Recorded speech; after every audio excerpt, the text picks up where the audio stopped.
In Chapter 4, we will create a simple HTML page.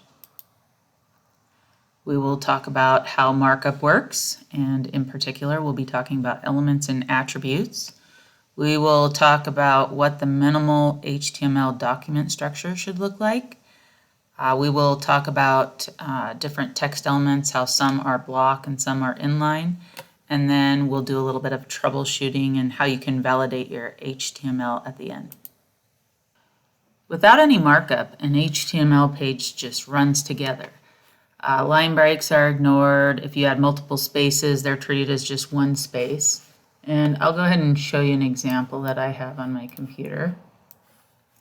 So I have Visual Studio Code opened up and I created this text file, but it has an HTML extension, no markup.html, and I just put some text in it. It has no tags, nothing.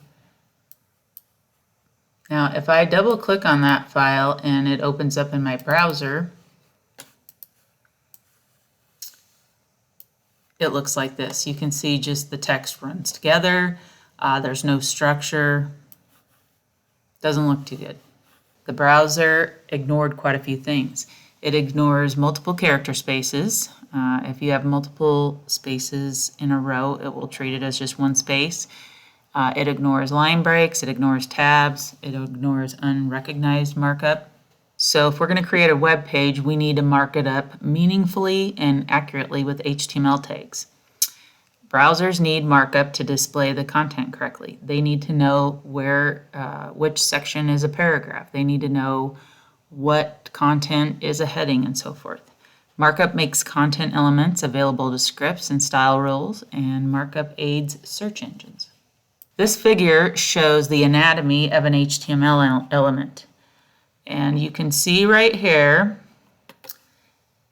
an element has an opening tag with an element name in it, and then it has a closing tag that starts with a / and it surrounds some content.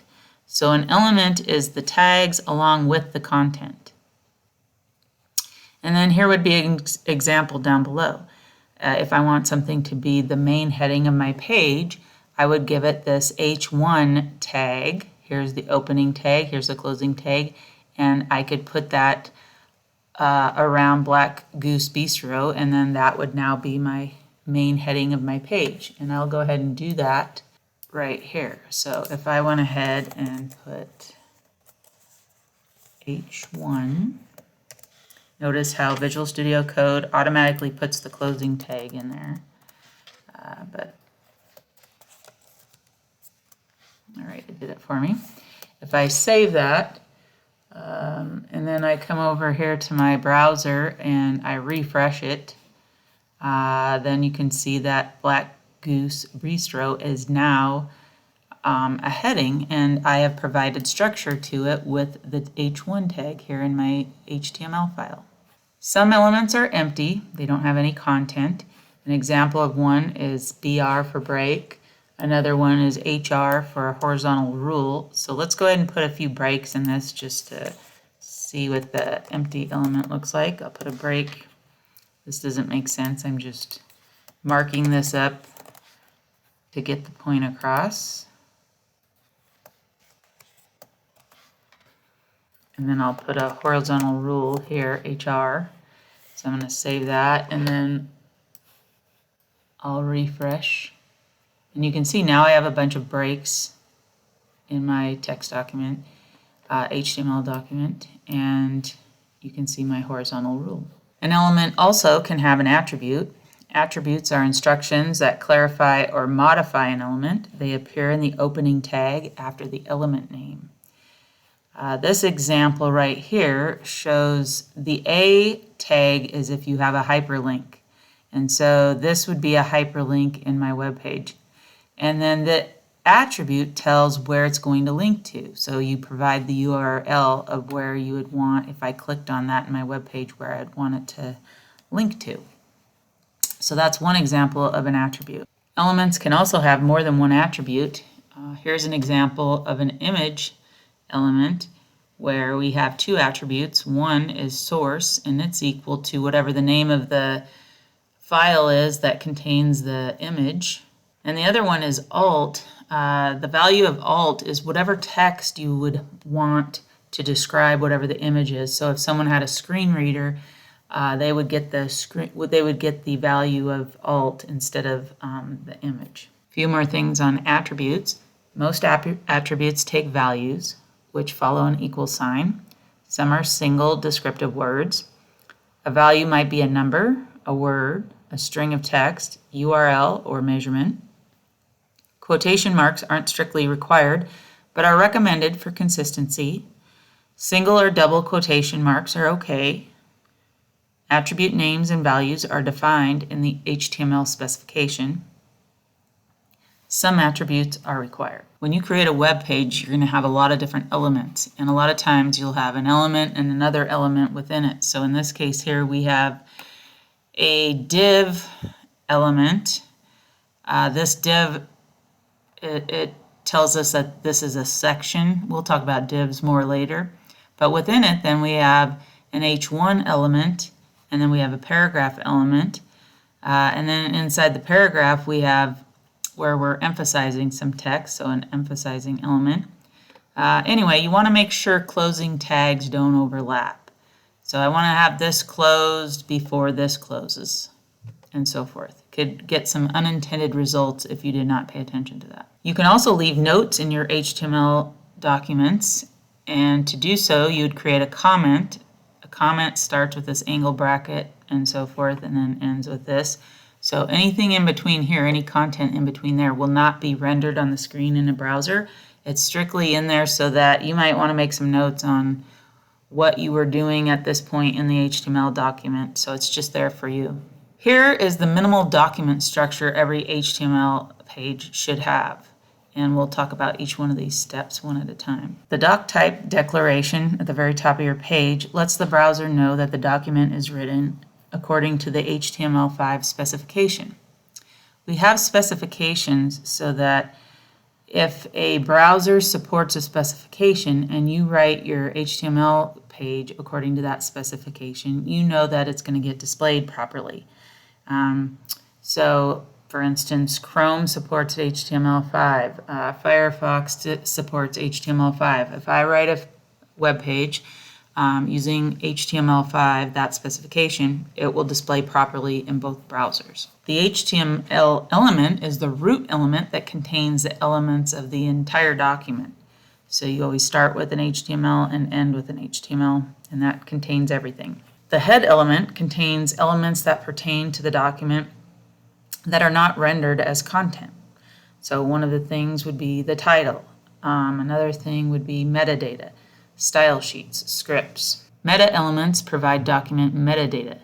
In this case, it says that the document uses an expanded character set, UTF-8.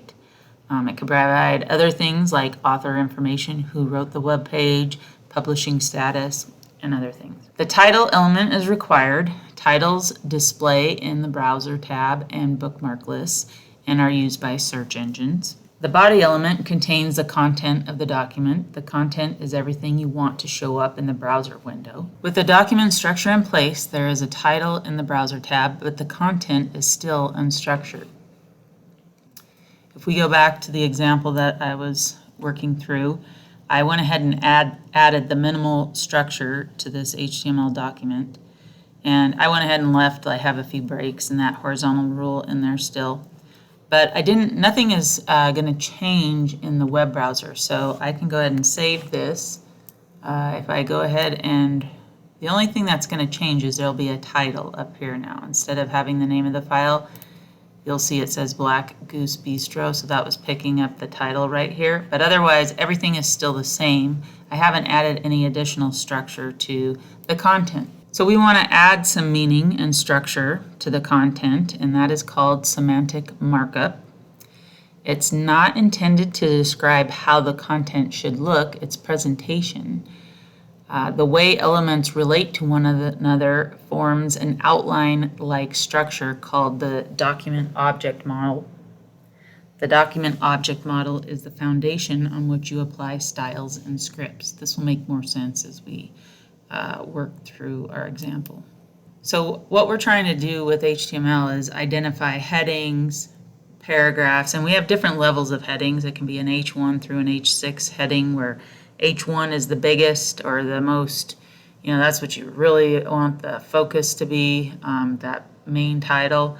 And then they go H2 through H6. Then you'd have paragraphs that you want to identify and so forth. Different elements are considered block elements, and then some are considered inline elements. So block elements are displayed like regular rectangular blocks stacking up on the page, and that would include things like headings, paragraphs.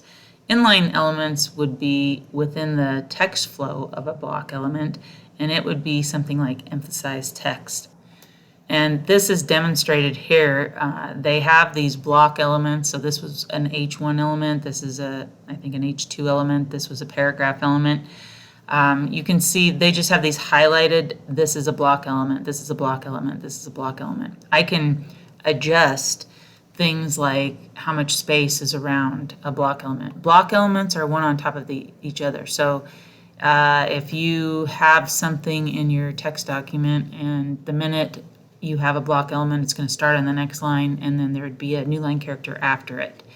Whereas down here, it's just a continuation within the block. I have emphasized text, but there's no, carriage return to the next line before and after this inline element. It's important to know HTML then only describes a structure. This is a heading, this is a paragraph, and so forth. It does not describe the presentation of your web page. Presentation is controlled by something called CSS, or cascading style sheets. Now, browsers have their own style sheets, so there's like default values for an H1 heading, but we can override those default styles with our own customizations. Here we see the default for an H1 heading. It's bold, it has large font, there's a little bit of space around it. This is a paragraph. Paragraphs have a little bit of space around it. Some of the common mistakes that we see with beginning HTML programmers, or even not so beginning HTML programmers, would be something like missing a closing tag, or forgetting that / in a closing tag, or missing a closing bracket in a tag, or missing a quotation mark around an attribute value, or not saving your document before viewing changes in the browser. So these are the little things that if you're having trouble, like what you're seeing in the browser is not what you intended, you might want to come back to this list. In this example, they showed where you had the emphasis tag, or the emphasis element, but the closing tag was missing that slash. Well, when it's missing the slash, it doesn't know to end it. It doesn't know this is a closing tag. It thinks it's a beginning tag again. So from this point forward, everything was emphasized. And you can see that down here. From here all the way through, everything was emphasized because it was missing the slash in the closing tag. In this example, it doesn't have the angle bracket after the 2. Without the bracket, all the following characters are interpreted as part of the tag. It thinks that all of this is still part of the tag. And ultimately, what gets rendered is it's missing the restaurant altogether. That heading, the restaurant. It's a good idea to validate your document to make sure you have abided by the HTML rules and that there are no errors.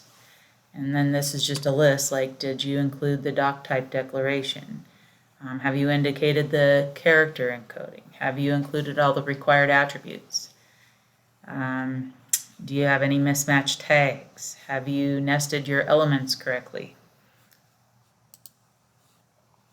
There's a validator tool online if you go to this URL, and then what you can do is you have to specify the URL of a file, of an HTML file you have out publicly on a web server. And right now we have not done that, so you can't do this right now, but in a couple weeks you'll be able to use this online validator if you'd like to.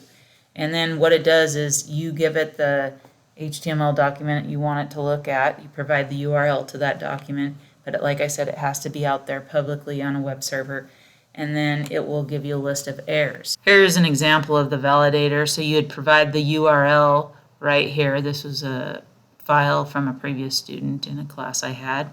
You'd click on validate, and then it will do a report of the errors. It looks like the student had a property, a CSS property font size, and then had, I think, LEM when it should have been 1EM because it's saying it's not a font size value. And it looks like they had a warning right down here too. All right, that about wraps it up for this chapter.